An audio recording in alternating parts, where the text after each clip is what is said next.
Halo Sobat Sehat semua, Assalamualaikum warahmatullahi wabarakatuh. Salam jumpa kembali dengan saya Sugito di channel Berbagi Sehat, channel edukasi dan motivasi seputar asam lambung, gerd, inisiatif psikosomatis. Berdasarkan pengalaman saya sebagai orang yang pernah menderita asam lambung, gerd, inisiatif psikosomatis. Harapan saya khususnya kepada teman-teman yang masih dalam penderitaan asam lambung, gerd, inisiatif psikosomatis, setelah menonton video ini akan dapat tersugesti dan termotivasi untuk dapat cepat sembuh. Saya bisa sembuh, insya Allah teman-teman pasti juga bisa sembuh. Badai pasti berlalu. Baiklah teman-teman, pada kesempatan kali ini saya akan berbagi seputar asam lambung, gerd, inisiatif psikosomatis dengan topik memilih menu makan yang cocok untuk asam lambung, gerd, inisiatif psikosomatis. Baiklah teman-teman ya, sebelum saya lanjutkan, tolong yang belum subscribe channel ini, klik subscribe dan loncengnya supaya teman-teman tidak ketinggalan konten video-video berikutnya. Dan jika suka, klik like, selalu bagikan ke sosial media teman-teman. Semoga bermanfaat buat kita semua. Baik, kita lanjutkan. Jadi topik kita kali ini adalah memilih menu makan yang cocok ya untuk penderita asam lambung, gerd, inisiatif psikosomatis. Teman-teman semua perlu kita sadari bahwa penderitaan asam lambung, gerd, inisiatif psikosomatis yang disebabkan oleh multifaktor ya, baik faktor secara fisik maupun faktor secara psikis dengan sensasi yang sangat beragam ya, mulai dari ujung rambut sampai dengan ujung kaki yang sering kita kenal sebagai 1001 rasa sensasi, memang luar biasa ya. dan perlu kita tangani dengan bijak ya, agar penderitaan asam lambung, gerd, inisiatif psikosomatis ini dapat cepat membaik. Baik teman-teman ya, jadi khusus pada session kali ini saya ingin menyampaikan ya, ingin sharing kepada teman-teman sekalian, yaitu tentang cara memilih menu makan ya, memilih menu makan yang cocok ya bagi penderita asam lambung, gerd, inisiatif psikosomatis, tentunya berdasarkan pengalaman yang saya alami ya. Nah, mudah-mudahan bagi teman-teman bisa menjadi referensi ya, atau menjadi bahan pembanding. Mudah-mudahan apa yang saya sharingkan juga cocok bagi teman-teman ya. Tetapi kalau misalkan sedikit ada perbedaan, itu pun wajar ya. Karena apa? Karena sensitivitas setiap individu itu memang berbeda ya. Tetapi secara garis besar kita adalah sama kalau memang penderitaannya juga sama. Nah teman-teman semua, bagi teman-teman yang khususnya masih kadang kita bingung memilih menu makan ya, kadang apalagi yang sensasinya masih cukup tinggi ya, seperti takut makan ini, makan itu ya, jangan-jangan nanti jadi menyebabkan kambuh dan lain sebagainya. Nah ini kadang menjadikan pemikiran bagi kita ya. Nah maka dari itu kita harus punya semacam ya acuan ya, semacam acuan bagaimana caranya memilih makanan yang cocok ya, terutama bagi penderita asam lambung, gerd, inisiatif psikosomatis. Dan ketika kita bisa memilih menu makan yang tepat ya, yang cocok, itu bisa juga makanan berfungsi sebagai obat ya. Artinya dengan kita makan makanan yang cocok ya, dengan menu yang cocok ya, nah itu bisa menjadi penderitaan ini ya, yaitu penderitaan asam lambung, gerd, inisiatif psikosomatis itu akan menjadi cepat membaik. Tapi sebaliknya ketika kita di dalam mengatur katakanlah pola makan itu tidak konsisten ya, mungkin kita juga ceroboh ya, nah akhirnya ya itu akan bisa memperpanjang durasi penderitaan ini. Maka dari itu ini menjadi penting ya, ketika kita bisa memilih makanan yang tepat ya, yang cocok, ini bisa menjadikan penderitaan asam lambung, gerd, inisiatif psikosomatis itu akan cepat sembuh atau menjadi cepat membaik teman-teman. Nah maka dari itu ini perlu ya, boleh dicatat, boleh juga ya, atau diingat-ingat saja ya. Nah mungkin bagi teman-teman juga sebagian mungkin sama ya, karena apa? Karena dalam video-video yang lalu juga sudah pernah saya sampaikan tentang mengatur pola makannya. Walaupun yang khusus untuk memilih menu makan ini adalah pada video kali ini ya.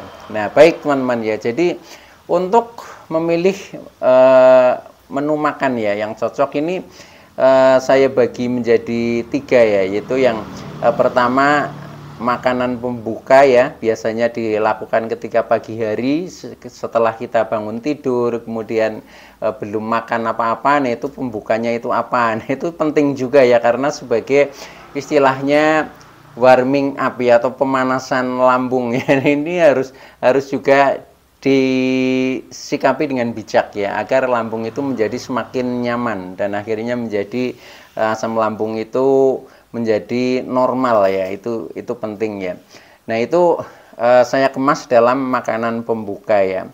Nah kemudian setelah itu untuk menu makannya ya, mulai dari makan pagi, kemudian makan siang ya, juga makan sore, ini hampir sama ya, tinggal ya sedikit divariasi lah. Tujuannya supaya kita tidak bosan ya, karena kalau kita makannya itu terus ya, tidak pernah gonta-ganti, kecenderungannya kan bosan. Nah, maka perlu ada alternatif bagaimana caranya divariasi supaya kita tidak bosan, sehingga makanan itu menjadi tetap terasa enak gitu, seperti itu teman-teman ya.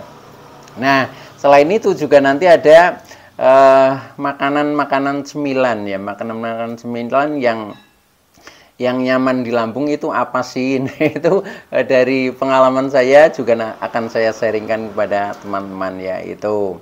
Nah itu garis besarnya jadi ada 4 poin ya, yaitu makanan pembuka, makanan pagi, siang dan sore ya, menu makanan pokoknya ya, kemudian makanan cemilan ya, itu seperti itu.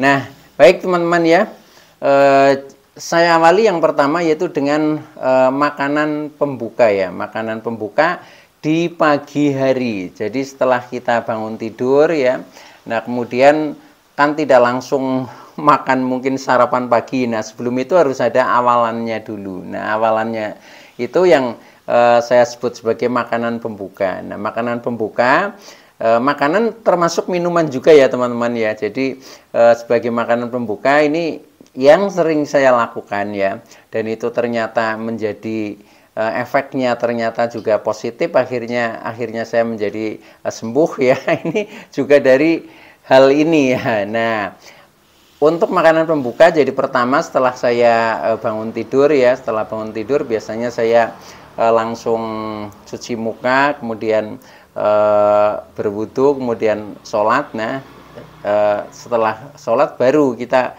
ini apa ya, istilahnya mulai dengan makanan pembuka, yaitu yang pertama saya minum air putih dulu teman-teman ya. Minum air putih usahakan yang hangat. Nah itu kurang lebih 1 gelas ya. Biasanya kalau pertama satu gelas langsung biasanya agak susah ya kalau yang belum terbiasa ya, tapi nanti kalau sudah terbiasa itu biasanya juga nggak apa-apa ya itu. Nah kalau mungkin masih agak susah ya, setengah gelas dulu lah. Pokoknya awali pertama itu usahakan dengan air putih ya, dan usahakan air putih yang hangat ya, agar seolah-olah pencernaan kita ya, terutama lambung ini siap siap untuk diisi kembali, itu seperti itu ya. Nah setelah itu baru kita makan yang berikutnya ya. Ini masih makanan pembuka, itu makanan-makanan yang lunak teman-teman ya. Jadi makanan yang lunak ketika lambung kita ini mungkin apa ya, ya belum punya kekuatan ya untuk istilahnya mencerna makanan-makanan yang berat ya. Nah, maka harus diawali dengan makanan-makanan yang lunak. Apalagi yang ketika lambung kita masih sering merasa perih, yaitu tandanya mungkin ada sedikit iritasi atau mungkin sedikit radang ya, apalagi mungkin yang ada luka. Nah itu memang harus betul-betul diawali dari makanan yang lunak. Nah biasanya saya sebelum makan ya, jadi setelah minum air putih, nah kemudian saya makan bubur pati irut dulu teman-teman. Bubur pati irut itu hanya sedikit ya, saya buat hanya sekitar 2 sendok ya, 2 sendok. Kemudian buatnya juga cepat ya, yang penting dikasih air panas saja itu nanti sudah membentuk ya, membentuk bubur ya, atau kita panaskan di kompor itu juga paling 5 menit juga sudah jadi, itu seperti itu ya. Nah, itu biasa saya lakukan ya. Nah, tetapi kalau misalkan bubur pati irut itu juga kadang lama-lama bosan ya, nah itu juga ada alternatif gantinya ya. Kalau bukan bubur pati irut, biasanya bisa dengan air tajin teman-teman ya. Air tajin itu air rebusan ketika menanak nasi itu ya, setelah mendidih kemudian masih ada airnya, nah itu kita ambil. Jadi itu merupakan ekstrak dari nasi lah ya, bentuknya juga agak pekat-pekat seperti itu ya. Itu nah itu supaya lambung kita ini menjadi nyaman. Jadi itu kan sebenarnya sari makanan ya, tetapi yang sangat lembut, jadi bentuknya masih ya kegolong minuman lah kalau air taji itu ya, itu seperti itu. Nah, atau bisa juga kalau misalkan bubur padi irut sudah bosan, kemudian air tajin juga sudah bosan, bisa dengan labu kuning rebus teman-teman. Jadi labu kuning rebus itu teksturnya sangat lembut ya, sangat lembut. Nah itu juga bisa untuk makanan pembuka ya, makanan pembuka supaya di dalam lambung ini menjadi damai ya, menjadi damai karena teksturnya yang lembut itu tadi. Jadi untuk mencerna itu ini memang sangat cocok untuk awalan ya, untuk awalan. Nah itu labu kuning rebus. Nah setelah itu ya kita boleh minum yang manis juga boleh ya. Tadi kan pertama dengan air putih ya, berarti belum manis. Nah ini supaya agak sedikit ada rasa-rasa ya, itu boleh minum air manis ya. Contohnya teh tapi yang bening ya. Kalau saya buatnya itu teh yang bening ya. Kalau teh seperti ini nih kental ya, kental sekali. Nah itu yang bening ya, teh bening. Nah itu bisa ya, itu dikasih gula ya, tapi juga jangan terlalu manis sekali teman-teman ya, karena kalau terlalu manis, terlalu asin itu biasanya lambung juga sensitif. Itu juga kadang memicu asam lambung menjadi naik ya produksinya itu seperti itu. Jadi ya manis tapi jangan terlalu manis ya. Termasuk misalkan teh ya buatnya teh yang bening saja. Itu enggak apa-apa, biar kita merasa ya ada rasa-rasa yang segar lah seperti itu. Nah itu saya lakukan rutin tiap pagi sebelum makan teman-teman. Tuh ya. Nah itu selama masih dalam penderitaan, khususnya di sensasi perut ini masih sering kembung, masih sering begah ya, masih sering sembelit ya, kadang perih. Nah itu jadi awali dulu dengan makanan-makanan pembuka yang tadi saya sebutkan seperti itu. Insya Allah nanti akan menjadi lebih nyaman, itu seperti itu. Nah kemudian setelah itu kemudian kita ya kasih jeda ya sekitar setengah jam mungkin ya. Nah itu baru kita makan pagi teman-teman ya. Nah makan pagi itu ini sudah termasuk makanan pokok ya. Jadi pagi, siang, sore ini hampir sama ya itu. Jadi sudah makanan pokok. Nah di makanan pagi ya, makanan pagi ini pertama kita jelas ya pakai nasi ya. Nah nasi ini juga harus dipilih teman-teman ya. Jadi tidak sembarang nasi ya. Nah nasi yang saya konsumsi ya, itu yang juga menjadi nyaman di lambung, itu yang saya rasakan ya. Nah itu nasi yang lembek ya. Jadi cara memasaknya itu dibikin lunak teman-teman ya. Jadi mungkin airnya agak banyak ya, sehingga nanti nasinya menjadi lunak. Bukan seperti bukan bubur ya. Kalau bubur lebih lembek sekali ya itu. Kalau ini sudah agak keras ya, sudah bentuknya nasi tetapi masih lembek lah. Itu bisa seperti nasi liwet, itu juga kalau airnya agak banyak sama seperti itu ya. Nah itu lebih nyaman di lambung. Jangan yang nasi tapi nasinya keras ya, kan kalau airnya sedikit biasanya lebih keras ya, seperti bahan untuk membuat nasi goreng itu kan butir-butirannya masih keras ya. Kalau ini enggak, jadi yang cara memasaknya yang lembek ya. Kalau berasnya beras apa saja boleh ya. Itu Nah, pokoknya yang penting cara masaknya lembek supaya lunak, itu nasinya ya. Kemudian tentang porsinya ya disesuaikan teman-teman ya. Mau yang sudah bisa porsi normal ya, katakanlah agak banyak juga nggak apa-apa ya. Tetapi kalau misalkan nyamannya masih dalam porsi kecil, ya udah kita ambil kecil saja porsinya, itu seperti itu. Nah, itu untuk nasinya. Jadi intinya nasi yang lunak atau yang lembek gitu. Nah, kemudian sayurnya ya. Nah, sayurnya ini usahakan dari daun ya, dari daun atau semacam buah ya, seperti terong, labu, itu juga nggak apa-apa. Yang penting ya, yang penting juga masaknya itu betul-betul masak. Jadi betul-betul matang ya. Jadi sampai agak lunak ya. Kalau daun ya menjadi lebih lembut, menjadi lebih lunak seperti itu. Nah, itu biasanya itu seringnya masaknya pakai sayur bening, teman-teman.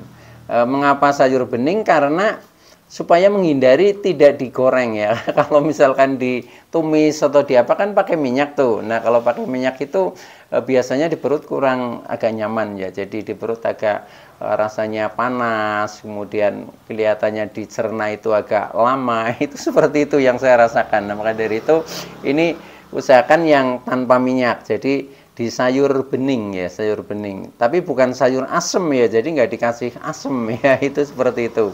Nah, itu lebih nyaman. Tentang sayurannya apa saja boleh. Cuma dulu ketika saya masih kondisinya masih parah lah ya. Nah, itu kalau misalkan sayuran hanya diambil daun-daunnya saja. Contohnya daun bayam ya, kangkung juga boleh diambil daunnya saja. Kemudian daun katu juga bisa ya, daun kelor juga bisa. Termasuk yang bentuknya seperti buah, contohnya seperti oyong ya, seperti terong, labu siam, itu juga nggak apa-apa, bagus ya, itu seperti itu ya.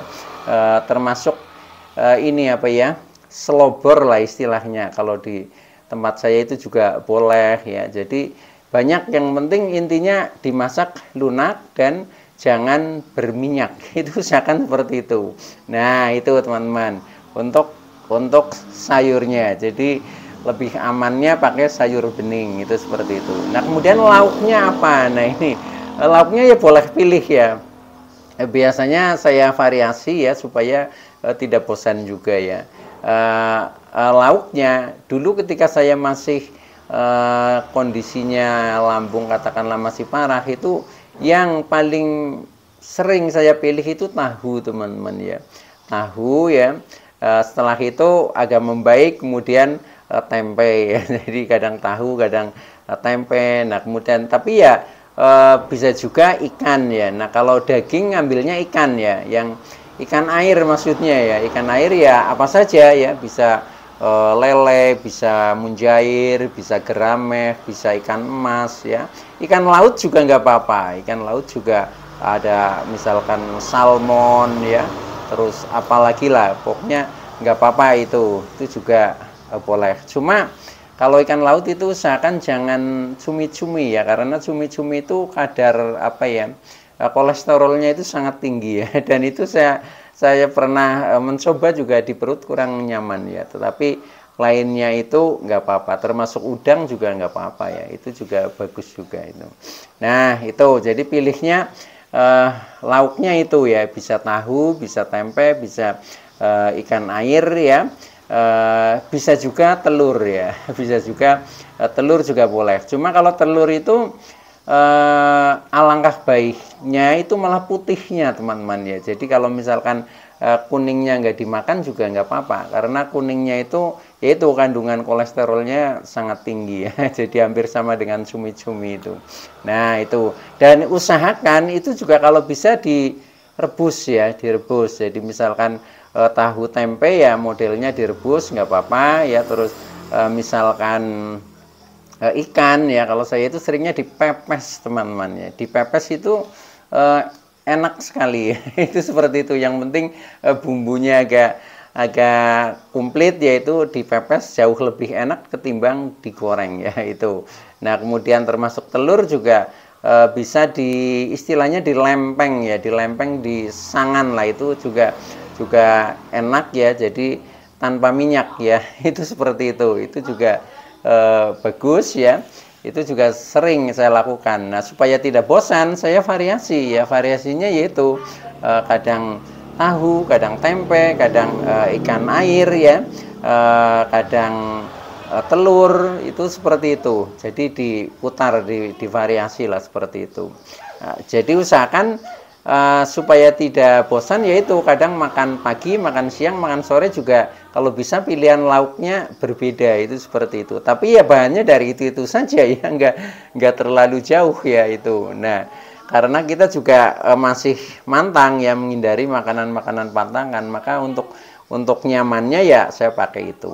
Nah, itu untuk lauknya teman-teman ya. Nah, kemudian untuk buahnya itu yang sering saya konsumsi ya, dan ternyata ini juga bagus ya, bisa istilahnya menetralkan asam lambung mungkin ya, sehingga perut menjadi merasa lebih nyaman. Itu saya menggunakan pisang kepok ya. Jadi pisang kepok satu lah dalam satu kali makan. Jadi sehari kalau makannya 3 kali ya berarti 3 pisang ya, pisang kepok yang ukuran sedang, itu seperti itu. Dan pisang kepoknya itu langsung aja dimakan ya, jadi tidak direbus ya, tidak direbus, tidak digoreng ya. Jadi yang penting pisang sudah matang dari pohonnya ya boleh ya, atau mungkin yang matang karena mungkin istilahnya diimbu juga nggak apa-apa ya. Nah itu yang penting yang sudah matang pisangnya, itu seperti itu. Buahnya itu. Nah kemudian minumnya apa teman ya, setelah makan biasanya kan kita harus minum. Nah itu bisa minum air putih ya, tapi bisa juga yang manis juga boleh ya. Yang manis ya itu contohnya misalkan teh bening lah, dikasih sedikit gula, kan sudah agak manis ya, tapi tehnya jangan yang kental, itu juga nggak apa-apa ya. Atau kalau misalkan teman-teman masih butuh minuman herbal ya, contohnya saya dulu itu selalu pakai minum air kunyit. Nah itu juga ya setelah makan, nah kemudian selang ya sekitar 10 menit lah, kemudian saya minum air kunyit. Nah air kunyit itu juga segar juga teman-teman ya, ternyata ya. Jadi itu dikasih gula juga nggak apa-apa ya, kasih gula. Gulanya pakai gula merah ya, gula merah itu bisa gula kelapa, bisa gula aren ya, itu kemudian dikasih sedikit garam, itu enak ya.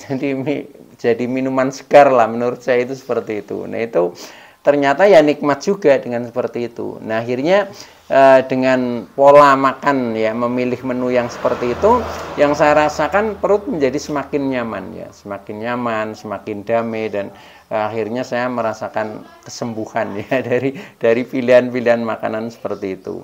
Nah kemudian itu untuk makan pagi ya teman-teman ya. Nah kemudian untuk makan siang, makan sore ini hampir sama ya, hampir sama, tinggal divariasi lah.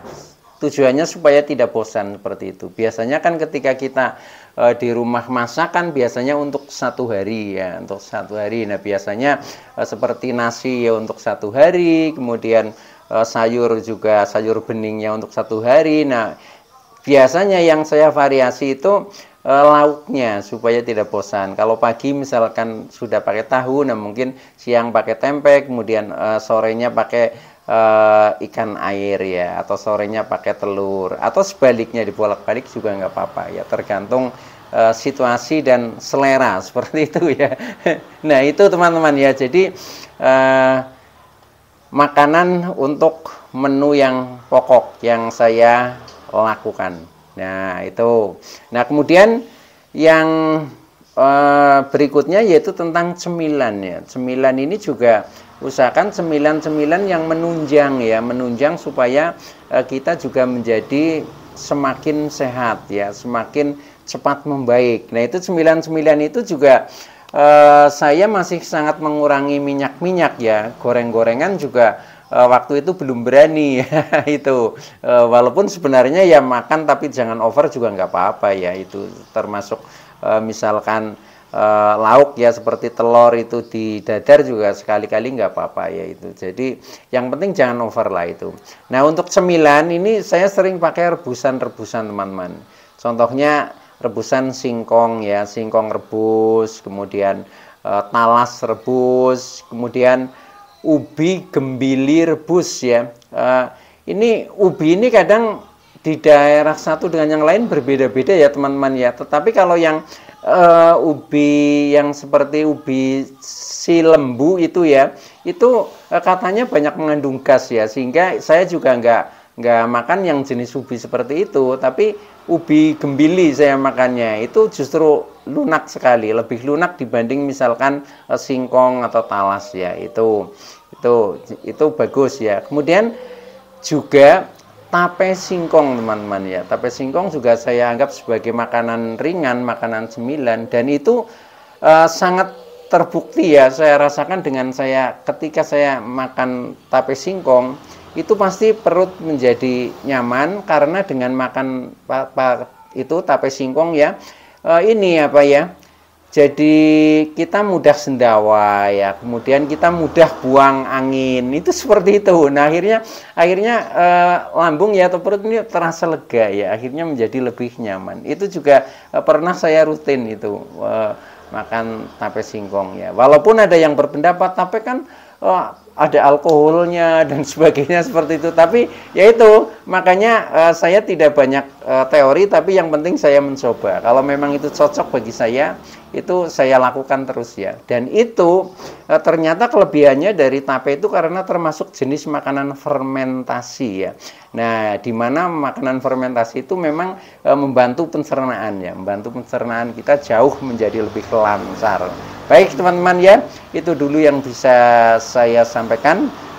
Mudah-mudahan teman-teman yang masih dalam penderitaan asam lambung, ketensiatif psikosomatis akan segera sembuh. Saya bisa sembuh, insya Allah teman-teman pasti juga bisa sembuh. Badai pasti berlalu. Baik, terima kasih atas like, subscribe, serta komennya. Wassalamualaikum warahmatullahi wabarakatuh.